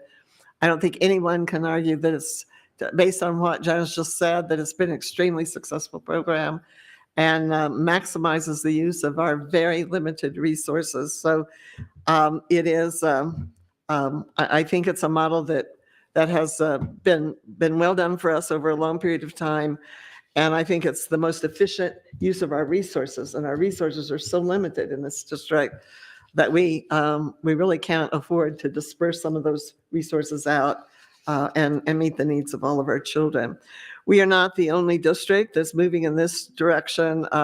Albuquerque Public Schools, for example, is in the process of repurposing one of their elementary schools. Carlsbad is also in the process of doing that, and some other districts as well. And again, this is all a response to the full day. And I will have to tell you, we fought pretty hard against full day, argued against it, worked hard to try to have an option that was not full day. The state has been very adamant that funding is going to be contingent upon a full day program. We did consider in the last years, we've looked at this, we've considered multiple sites, which could be repurposed for a pre-K facility. Plus is one of those sites, and I'd like Patrick to just discuss kind of, even there, it's not going to be an easy thing if we were to go there, but he can share with you kind of what his observations are, having gone out and looked at the site with regards to pre-K there. Thank you, President Galbraith, Dr. Cleveland, members of the board. As Dr. Cleveland said, we looked at many options and weighing all the implications to this, Puesta del Sol did seem to be a viable option. One of the benefits is they have had some pretty major upgrades recently, which include HVAC, LED lighting, and some security upgrades. But there are some other implications to moving, turning the site into a pre-K, which includes some restroom upgrades. Obviously, we would have to have proper fixture sizes for this level of student, and then that also includes furniture, changing tables, cafeteria tables, and then on the exterior, there's playground equipment that would be needed that, again, would have to fit the size of the students. And then there's some other upgrades that would need to happen, more cosmetic, and then lastly, there's some security concerns. Obviously, we'd have to make sure that the site is secure. It is a pretty large campus, so we definitely want to look at that and see how to make it a little more tight. So those are some of the major implications to this that we saw from a facility standpoint. Thank you. Okay, as we look at, and we have looked at other sites, and I want to emphasize that no decision's been made. No decision will be made tonight. What we're asking is for the committee to reconvene. Don't want to move any further without the board having an understanding of some of the discussions that are going on, and pull that committee back together. We're on a tight timeline. We're going to open a year from now, as you've just heard, getting the things done at that site. We're going to have to move fairly quickly or we won't make it. But we still want to be sure before we move forward, we have all the information that we need. We still have a lot of questions. We're not going to go over those, but we have questions that we're waiting a response from the state to get answers to. They may help us clarify some things, whether we are going the right direction or not. And so it's, there's still so much that we don't know. So I think that one of the things that we are looking at in terms of facilities is declining enrollment, transfers, graying areas. There's a lot of factors that we have looked at in terms of where it might be best. We do know that the largest number of children that are going to pre-K are coming from the southern part of the community. So it would not make much sense to put another pre-K on the north. So the greater need is south of Northern Boulevard, which is generally the dividing line for us and just about everything, our high schools and other things as well. It would create a northern and southern campus, and that would allow the program to grow and serve some additional students. I want to emphasize it's not a ton, because we will have to double the spaces, but we should be able to add additional students and hopefully maybe a TK. This will necessitate a reboundary of our school district boundaries district-wide. And we have been planning to do that anyway. So that is not just something coming out of this, but we need to do some adjustment on the boundaries. We have some schools that are about 1,000, and we need to do some shifting. So this would necessitate a redistricting of the boundaries. I don't know if Lynn Carl is here. Still, I can, yeah, Lynn is here. Student transportation drives every single decision we make in the Rio Rancho Public Schools every single day. And if we divide into having 2 campuses, questions have been asked, well, will that make transportation harder? And so, and if you would just briefly kind of explain that, in fact, it doesn't make it harder, and why. Sure, Dr. Cleveland, President Galbraith, board members. If we did have another separate campus, all those kiddos in that area would have a much shorter ride time, and we can go directly to that school rather than transporting them clear to Shining Stars. That makes it easier for us because of time and distance. And so that would actually improve transportation and the ride times and timeliness of buses to all of their schools before and after. Thank you very much. Okay. So for a timeline, just to be clear, it wouldn't be until the 2025-26 school year. So that would give us the rest of the summer and a year to do this plan. We were also told by the state this is a requirement, but at the spring budget workshop, they said if they needed to work with us in some areas, they said they would do a transitional plan, but we don't really know what that means. And it sounds like it has to be pretty extreme before they're not going to make us do it. We also need time for seeking financial support and doing the actional renovations. We do know that July 1st is our budget year, but we're going to need the money prior to July 1 of 2025. So we're trying to find out if they're going to be flexible with us. And I think Mike's going to talk about certifications.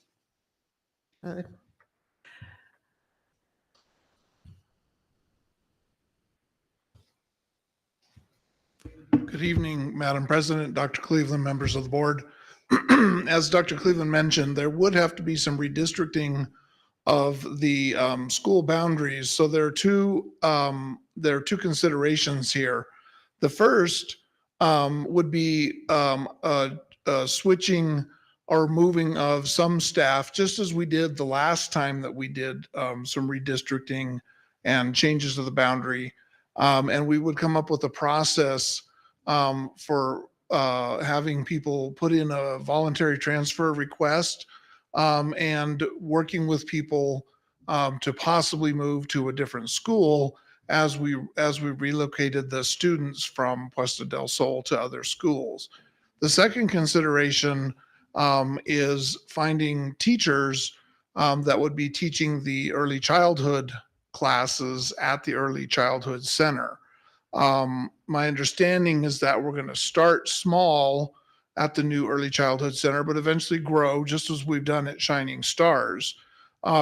We have a lot of parents who are very interested in having their children in early childhood. So we would have we'd have a great deal of interest in having teachers who are certified. The certification for early childhood is a pre-K through 3 certification license. And I think what we would probably do is start by opening that up to our current staff to see who may be interested and work with them through the alternative licensure program.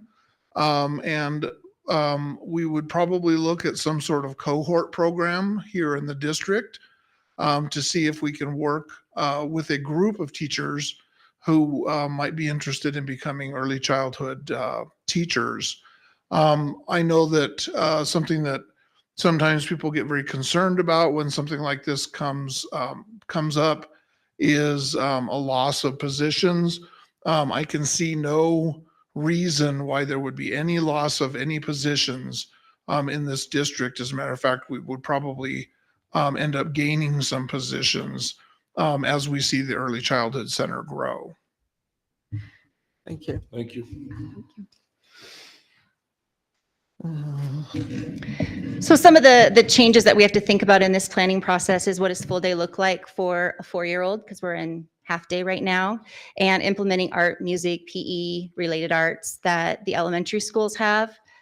Currently, the grant does not fund those positions. We've been creative with the grant to call them something else and try to provide some opportunities for students.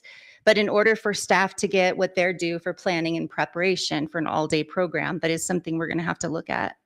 And then just what that is going to look like. The focus really has to be on social emotional self-regulation, working with peers, and learning a lot through play so that they have all of those skills before they go to kindergarten and they're ready to learn.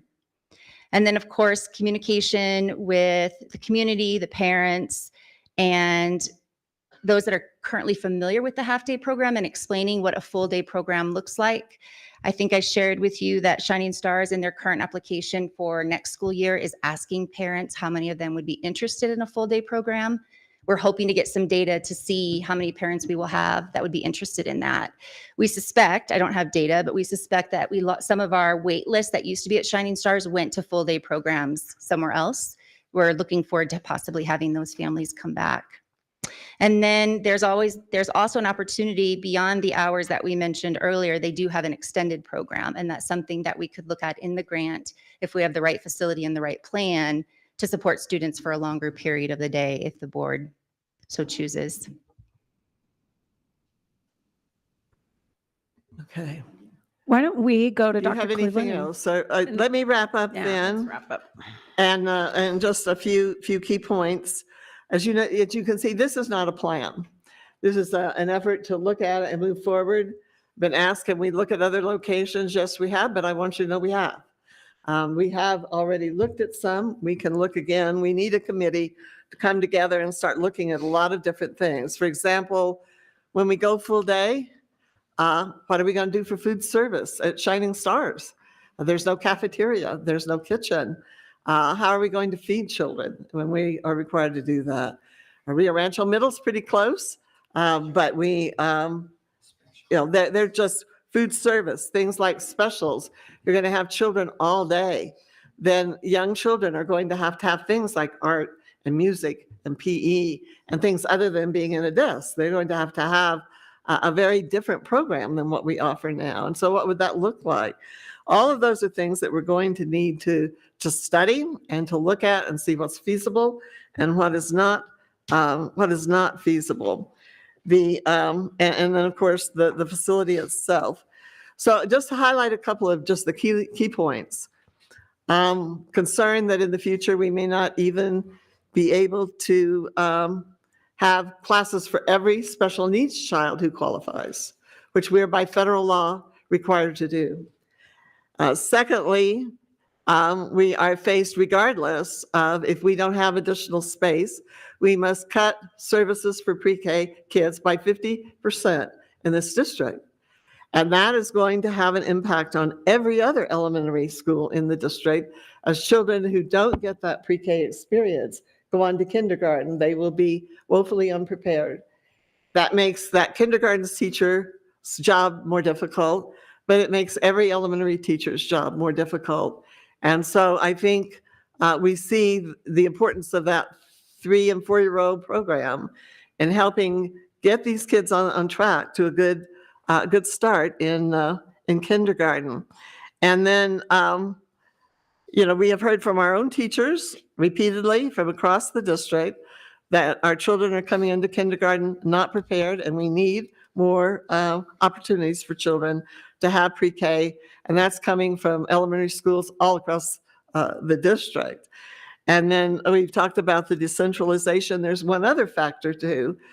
Pre-K is a totally different program, different set of rules, regulations, reporting, it's another whole arena. And many of our principals, the majority of our principals, do not have that certification.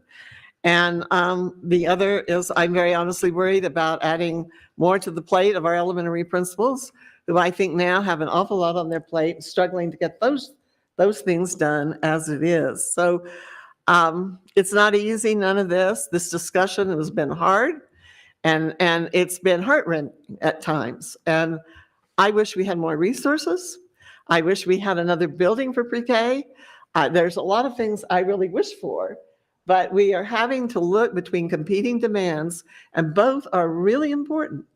And both have, you can argue either one. It's like being, for me, on the debate team. I can sit in the chair and I can argue both sides fairly well. And I think, Abnett, that's exactly what we've done, is try to argue those back and forth and looking at what is in the best interest of all of our students and trying to find a solution to a very difficult, challenging problem. It's not been taken lightly. It's not an easy thing. And there's still a lot of discussion that needs to take place before a final plan would even be presented. But we wanted everyone to be aware that we were talking about this, wanted the board to be aware. We didn't want to move forward without that being known. So that's, I think, just a very quick summary of what we talked about in the workshop prior to this meeting. Yeah, thank you. And I appreciate it. I know it was a lot to, I'm sure you're like, okay, I'm ready. Like that was a lot to go through because we did go through it earlier today. We did talk about how it's really important that, we know that not everyone comes to those work session meetings. And so we wanted to make sure the community was aware about some of those things that were talked about. So we were really transparent with some of the things that are happening. So quickly with the board, I told them that if they had questions that happened and those, that they could ask those questions now. And so I wanted to ask, we'll start with Gary Tripp. Do you have any questions, comments that you would like to give right now? I guess I have comments, and I know that we're talking a lot about going from half-time to full-time, but I think I have a comment that I need to make to the Puesta community, and that is that I think in my heart, and I know in my heart that the school board, I know that you as parents, when you look in the mirror, and I know that our staff, they have hopes for every single child that lives in this community. And it's a hard job. They have hope that every kid has the resources they need, that every child has a quality teacher, that these kids are safe, that they're well fed. And there's probably a lot of other hopes that a lot of people in this room has every time you look at a child in Rio Rancho. And that's the ultimate goal. And it's really gut-wrenching when you hear stuff like this and it's your child, just like it would be if it was my daughter, one of my two daughters.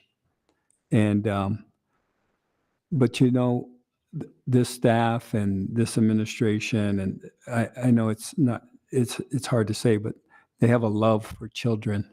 And we're going to do our best for every single child to the best of our ability.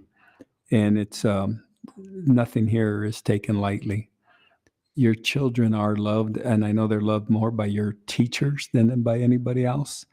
And, maybe there's ways to keep cohorts together or something like that, but people are going to be doing the best work they possibly can for your children. That's my comment. Thank you. Thank you for that comment. Jeffrey Morgan, would you like to give any comments? No comments at this time. I'm just waiting on further information that you guys will be presenting to us. Thank you. Thank you. Jessica Tyler, any questions, comments? And Beth Miller? At this time. Just really quick, I want to say thank you for your comments, Gary Tripp. And it is, I think we've made some really hard choices over the last few years too, as we've done some of these things. And there's been times, honestly, where I've cried. There's been times when I've been meeting with Dr. Cleveland and we've both been upset. I teach, I have about 60 students, and today we were talking about, I had something really awful happen with one of my students, and I told my class where that happened, and I said, I want you guys to know that you're mine. That as soon as I have you as my student, that you're mine and you're mine forever. And so I know that our teachers feel that way about our students. And so when we look at these sort of things, it's hard because these are our families. I think of those students as my children. And so it is a hard thing. But like Gary Tripp said, we are trying to do our best to look at every aspect of it. And I know I know that our district staff is as well. And I know it's been a really hard as we've talked about some of these things.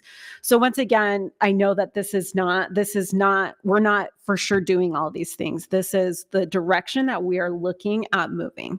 I know that I've already received some emails already as we're sitting here. And so I welcome that community involvement. That's why we are here. We're here to hear voices from the community. And so please give your voice to us. We are happy to listen to those things. Dr. Cleveland, before we go to a motion, would you like to add anything else?